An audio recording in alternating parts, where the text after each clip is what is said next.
menunjukkan lebih lanjut pada kaidah HPI, suatu sistem hukum asing yang ditunjuk oleh kaidah HPI lex Sporing. Renpoy merupakan salah satu peranata HPI transnasional yang berkembang di dalam tradisi civil law.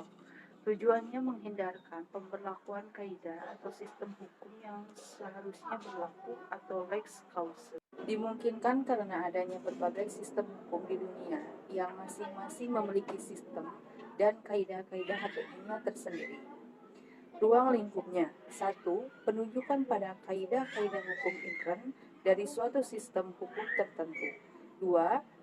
Penunjukan ke arah keseluruhan sistem hukum tertentu, yaitu kaidah-kaidah HPI dari sistem hukum tersebut.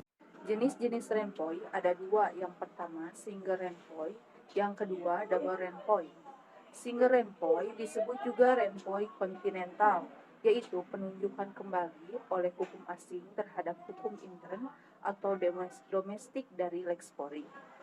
Yang kedua, double renpoy, disebut juga renpoy Anglo-Saxon, dikenal dengan istilah foreign court. Teori pengadilan Inggris, negara Anglo-Saxon lain harus bertindak sebagai suatu forum asing yang telah ditunjuk oleh kaidah HPI Inggris atau negara Anglo-Saxon lain dan memutus perkara dengan cara yang sama seperti badan peradilan asing itu. Contoh single renpoy remission. Apabila seorang warga negara Inggris berdomisili di Indonesia untuk menentukan sudah dewasa atau belum, maka menurut HPI Indonesia berdasarkan pasal 16AB hukum nasional mengikuti persaingannya. Yang harus digunakan adalah hukum Inggris. Menurut hukum Inggris, berdasarkan kaidah-kaidah HPI-nya, untuk status personil yang dipakai adalah hukum di mana domisilinya dalam hal ini di Indonesia, maka yang berlaku adalah hukum Indonesia. Hukum Indonesia menunjuk ke hukum Inggris dan hukum Inggris menunjuk kembali ke hukum Indonesia. Contoh double renpoy, foreign court theory. Seorang ibu warga negara Inggris meninggal di Italia dan sempat membuat wasiat yang menyerahkan segala hartanya kepada Nyonya Weatherfield. Tuan Ros, anak satu-satunya, mengklaim bahwa dia berhak memperoleh legitimi porti berdasarkan hukum Italia. Terjadi pertentangan antara HPI Inggris versus HPI Italia. Menurut HPI Inggris, pewarisan benda-benda bergerak ditentukan menurut lex domisili si pewaris, artinya hukum Italia, sedangkan HPI Italia ditentukan oleh lex patriae yang menunjuk pada hukum Inggris. Artinya wasiat yang dibuat itu sah dan tidak diakui mengenai legitimi porti. Dalam kasus ini, 1. Hakim Inggris menggunakan FCT, ia bertindak seolah sebagai hakim Italia. 2. HPI Italia, prinsip nasionalitas, menunjuk hukum Inggris. 3. HPI Inggris, prinsip domisili, menunjuk hukum Italia. 4. Italia tidak menerima konsep renpoy. Dengan menggunakan hukum intern Inggris, maka penggugat tidak berhak mendapatkan warisan berdasarkan legitimi porti. Di sini saya akan menjelaskan tentang perbedaan pendapat mengenai adanya renpoy. Yaitu ada dua alasan. Yang pertama, alasan kontra renpoy, dan yang kedua, alasan pro renpoy. Alasan kontra renpoy dibagi 3 bagian, yaitu renpoy dianggap tidak logis, selanjutnya renpoy merupakan penyerahan kedaulatan legislatif, dan yang terakhir, renpoy membawa ketidakpastian hukum.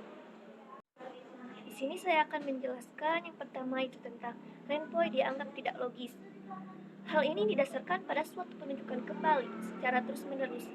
Maka yang ada adalah suatu permasalahan yang menggantung karena tidak ada pihak yang mau menanganinya dan terus saling melakukan suatu penunjukan kembali.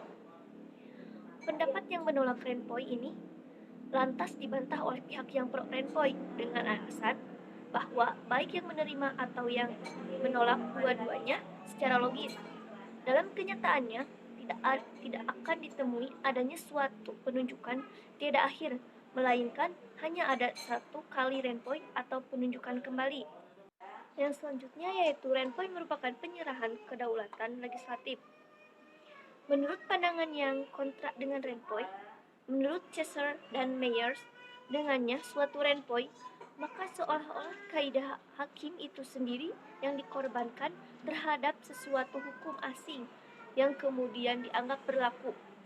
Sementara itu, pendapat ini dibantah dengan alasan kaidah yang digunakan oleh hakim itu bukan dari sembarang kaidah negara asing, dengan arti hanya sebatas kaidah HPI saja, di mana yang menunjuk penggunaannya adalah sang hakim itu sendiri, sehingga secara tidak langsung yang berlaku adalah HPI negaranya sendiri dan bukan HPI di negara asing.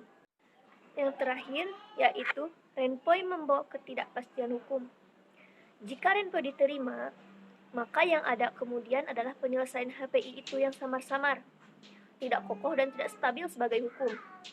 Akan tetapi menurut kubu yang pro renpoi mengatakan bahwa justru tidak ada renpoi, maka yang ada adalah ketidakpastian itu sendiri. Yang kedua yaitu alasan pro renpoi. Alasan pro renpoi ada 3 bagian. Yang pertama yaitu renpoi memberikan keuntungan praktis. Yang kedua yaitu jangan bersifat lebih rajak daripada itu sendiri. Yang ketiga yaitu keputusan-keputusan yang berbeda. Di sini saya akan menjelaskan tentang renpoi memberikan keuntungan praktis. Jika sebuah renpoi itu diterima, maka hukum intern sendiri dari sang hakim yang akan digunakan dan tentunya hal ini akan memberikan keuntungan praktis bagi hakim. Yang kedua yaitu tentang jangan bersifat lebih raja daripada raja itu sendiri. Maksudnya justru adanya renpoi, kaufinisme yuridis dapat dihindari dan suatu penghormatan pada hukum asing yang bertautan dengan kasus yang ada. Dan yang terakhir yaitu keputusan-keputusan yang berbeda. Untuk menghindari adanya ketidakpastian hukum dalam bentuk keputusan yang berbeda-beda atas perkara yang sama pada dua sistem yang hukum terkait. Di dalam penggunaan renpoi, doktrin renpoi tidak dapat digunakan di semua jenis HPI, terutama dilarang untuk perkara-perkara yang berkaitan dengan transaksi bisnis jika ada pilihan hukum. P15 Konvensi Roma 1980-an dan Konvensi Meksiko 1994 menolak renpoi. Lex causa sengaja diarahkan ke menunjuk HPI. Masih memungkinkan untuk perkara testamenter, tuntutan atas benda tetap dan bergerak, perkara bidang keluarga atau status personal. Beberapa perjanjian mengenai renpoi, 1. Persetujuan Den Haag pada tahun 1951, 2. Persetujuan hukum uniform antara negara-negara Benelux.